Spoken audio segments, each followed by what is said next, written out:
The cold waters and ice floes of the Bering Sea between Russia and Alaska are the home of one of the world's most curious marine mammals, the walrus. It's an unusual-looking creature, but one which is extremely well adapted for life in the harsh environment in which it lives. Its skin, which is up to 4 centimeters thick, and its dense layer of blubber insulate it against the sub-zero temperatures of the Bering Sea. Although the water is so cold, it's able to support large numbers of marine mammals like walruses because it's extremely rich in marine organisms.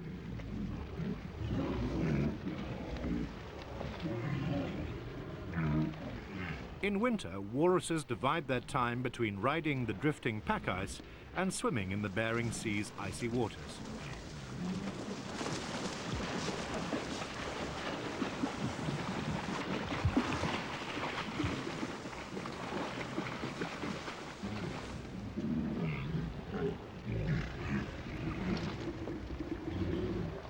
But every year, at the approach of spring, they undertake remarkable journeys.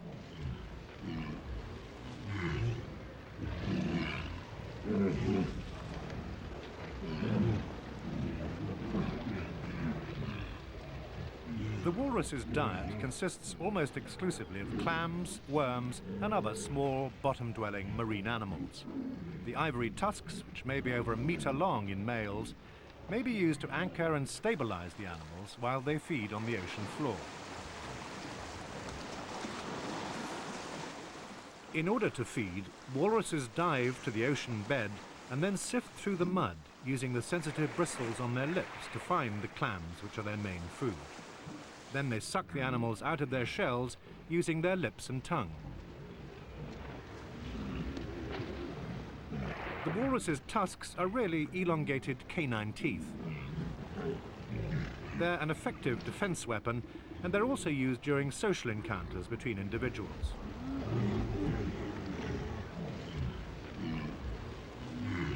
The tusks continue growing through the animal's life. The heaviest individuals with the largest tusks tend to be the most successful.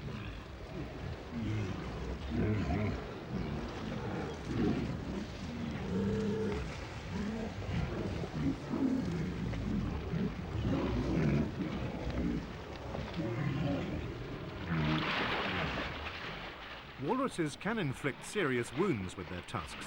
During the breeding season, they fight for the right to mate, but males will first try to settle disputes with a show of strength. The tusks have other uses. This female is using them to gain a purchase on the ice as she hauls her weight of over 600 kilograms onto the floe. This is how the walrus got its scientific name, Odobenus, meaning tooth walker.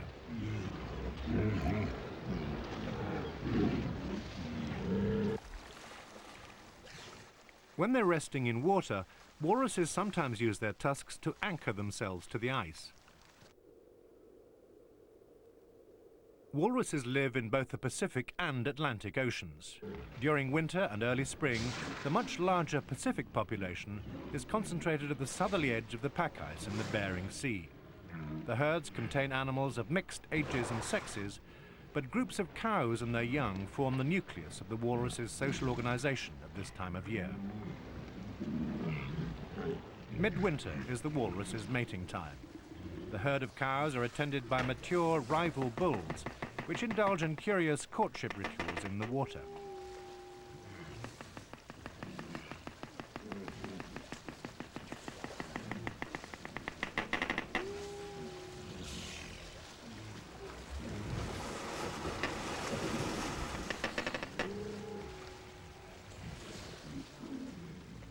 The bull's calling and displaying advertises their presence to the cows.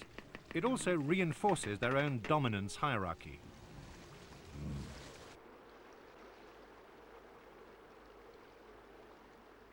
Around April, the ice begins to break up and drift slowly northward, and the walrus herds start to move with it.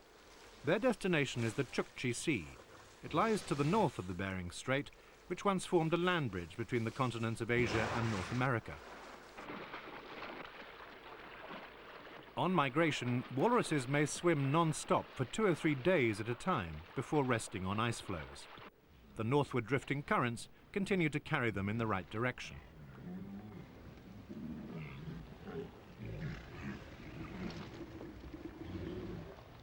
The pregnant females which conceived the previous year haul out on isolated floes to bear their young. The peak of the birth season is in May.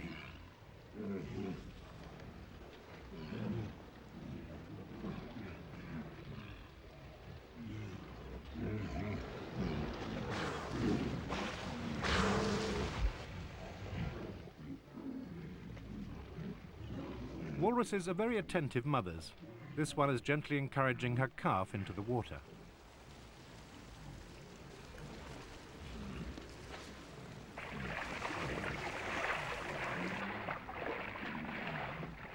It takes the calf some time to master swimming. Its mother stays close at hand. Sometimes the calves hitch a ride on their mother's backs.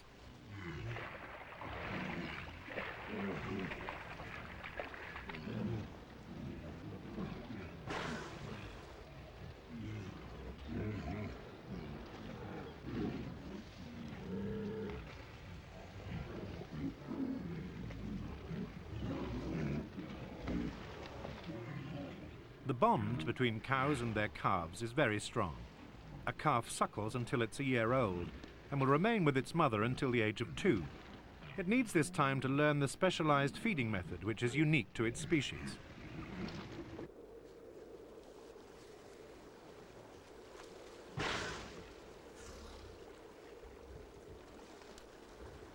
The calves grow stronger as they join the movement northwards. By June, the herds cross the Arctic Circle as they pass through the Bering Strait. The summer pack ice is a favorite hunting ground for the Arctic's most powerful predator, the polar bear. Killer whales and polar bears are the walrus's main natural enemies.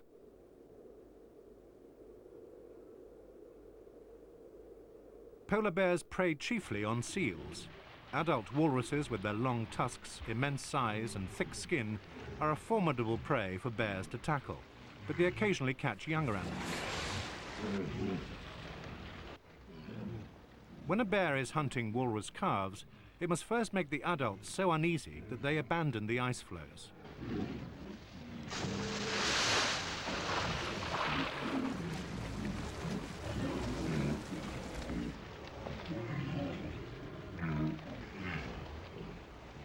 The bear is having some success, and the herds are becoming increasingly nervous.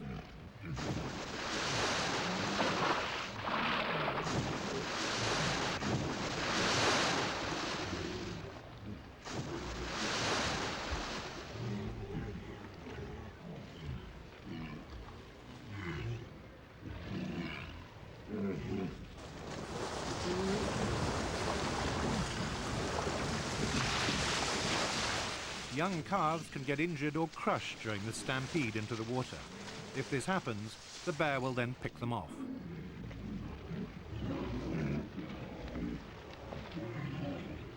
The calves in this group have managed to stay close to their mothers.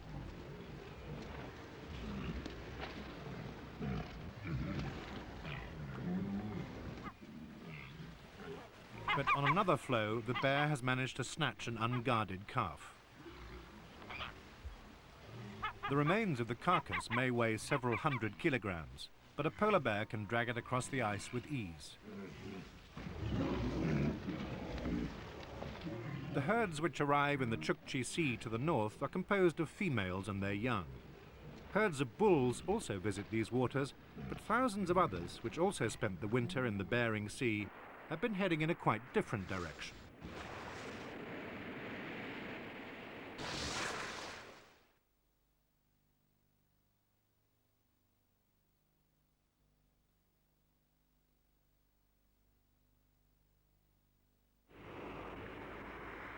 In spring, large numbers of walrus bulls that didn't travel north head for the Walrus Islands in Bristol Bay off the southwest coast of Alaska. By May, they're beginning to congregate on Round Island and Cape Pierce. They're the only remaining major haulouts left off the Alaskan coast.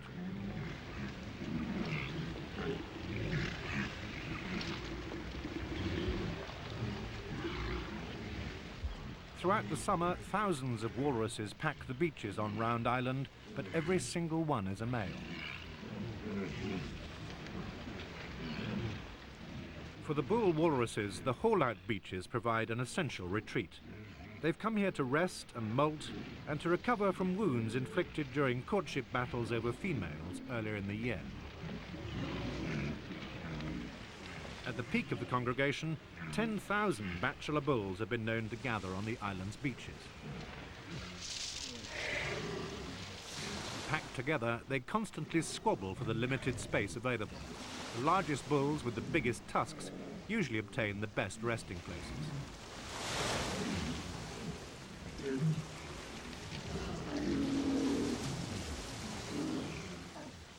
Smaller males stand little chance of finding any space. The larger bulls simply won't give them any room.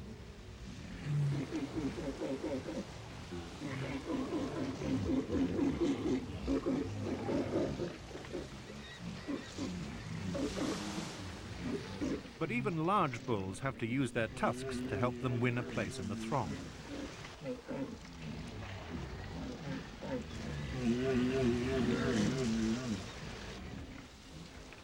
Sometimes perseverance pays off. This young male has managed to push through the ranks nearest the water.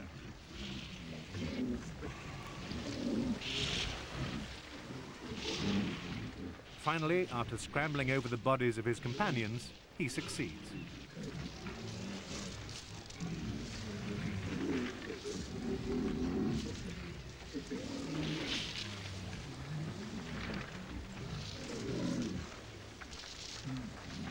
When a bull decides to return to the sea, he meets less opposition. The place he's vacated will soon be filled by others.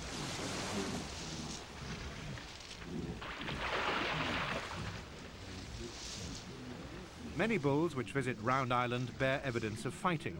Broken tusks and lacerations to the skin are commonplace.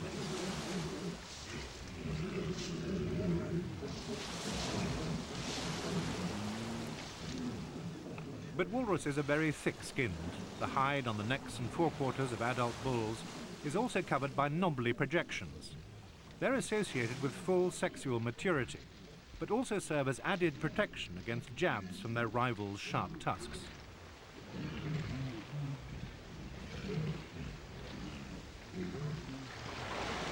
The tusks may be used to stir up the bottom sediments, but it's the sensitive whiskers on the upper lip which fulfill the most important function in locating shellfish buried in the mud.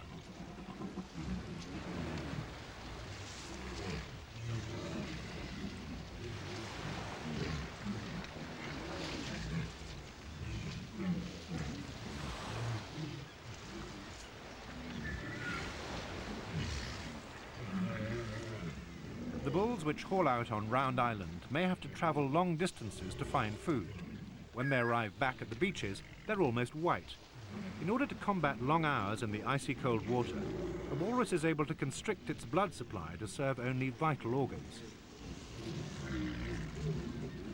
But when they leave the water, their hides soon become suffused with color as their blood vessels dilate and blood is pumped to their skin again.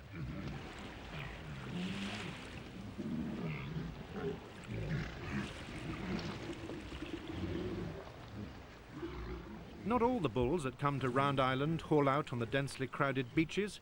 Some of them use rocky ledges instead.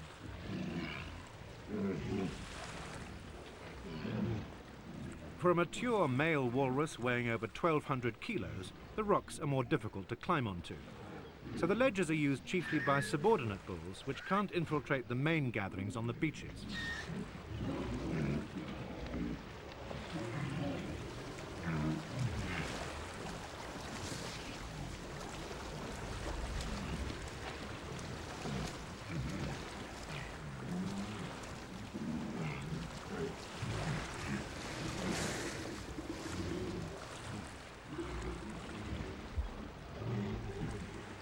New arrivals often have to fight to gain a place.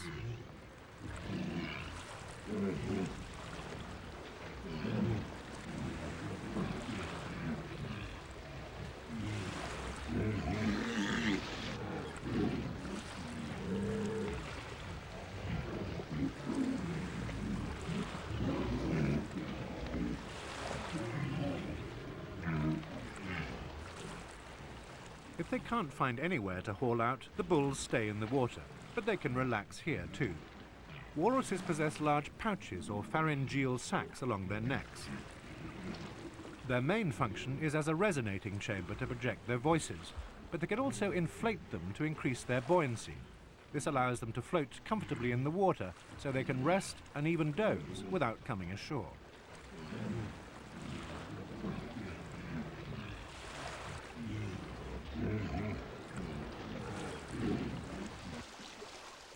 In the water, walrus bulls often spend considerable time rolling and cavorting with each other.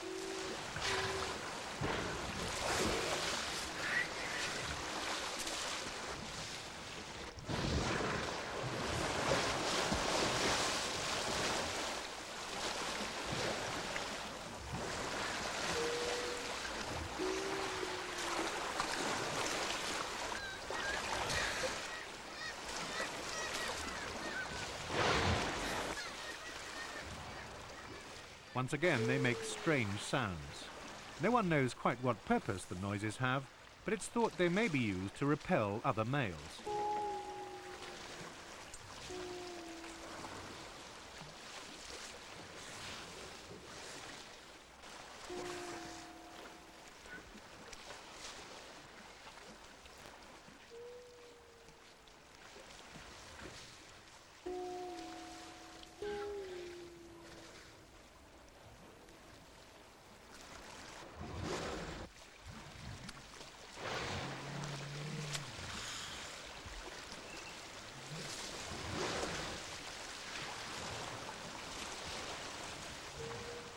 After even a short time in the cold water, the skins of the swimming bulls begin to blanch as they regulate their blood supplies to the much lower temperatures.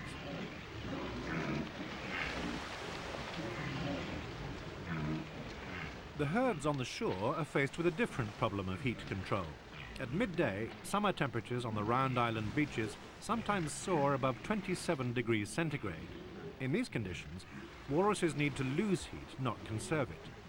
Fanning themselves with their flippers cools the blood flowing through them, as well as creating a cooling breeze.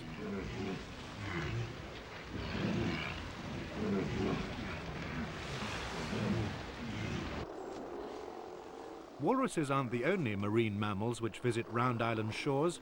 A colony of Steller's sea lions is established here too.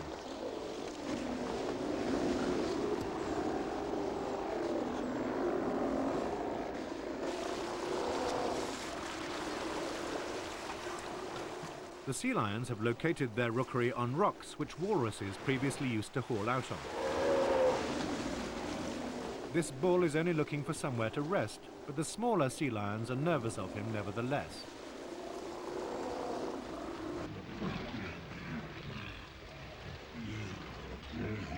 In early summer, the steep cliffs above the hauled-out beaches are used by nesting colonies of seabirds.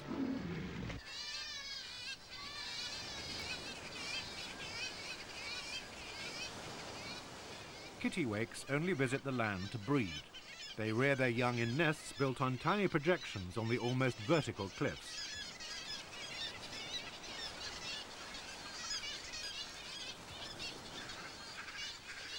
Mewers are members of the auk family. They don't build nests, but their eggs are pear-shaped to stop them rolling off the crowded nesting ledges.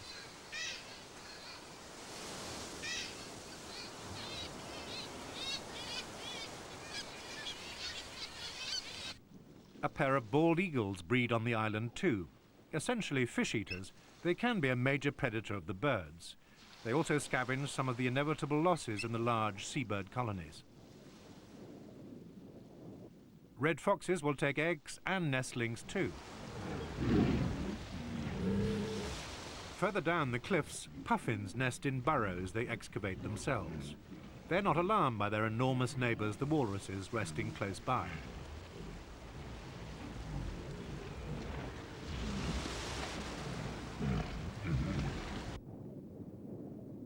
Round Island is a state game sanctuary, and its wildlife is fully protected. But walruses are nervous creatures and prone to panic.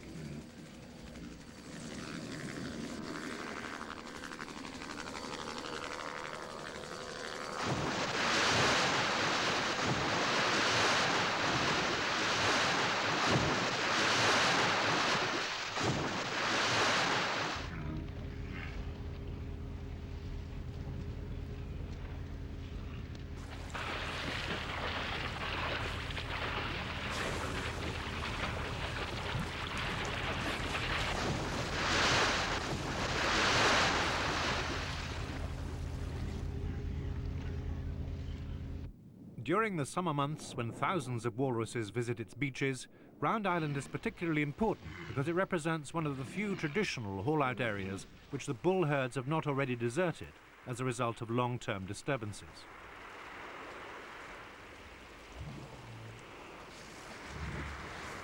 Not all the bulls summer on the few remaining haul-outs in the Bering Sea. Some travel north, together with the majority of cows and calves. They journey to the Chukchi Sea, which lies above the Arctic Circle. From July until September, walruses rest and feed here before they're forced to move south again by the reforming of the polar ice pack.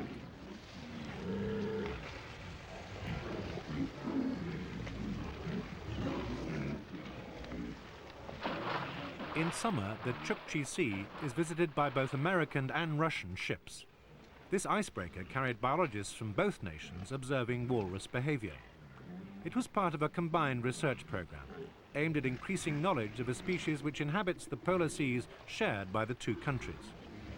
It's hoped that continuation of this type of cooperative research will ultimately result in an international treaty aimed at giving walruses effective protection. At present, very little is known about their habitat needs, while any decline in their populations is difficult to assess.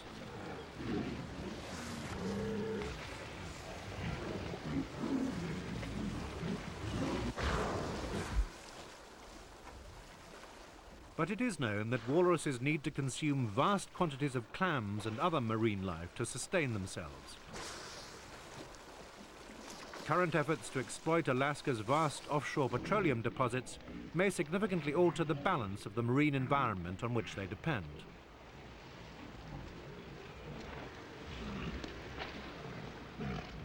After serious depletion, the population of walruses in the Atlantic Ocean has never recovered.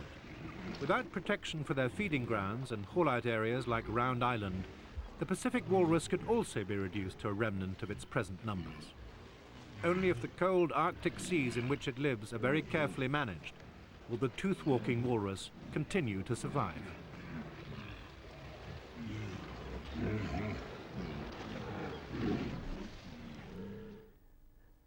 Well, what a whopper in tomorrow night's Wildlife. The grey whales of the west coast of America are profiled at 7:30.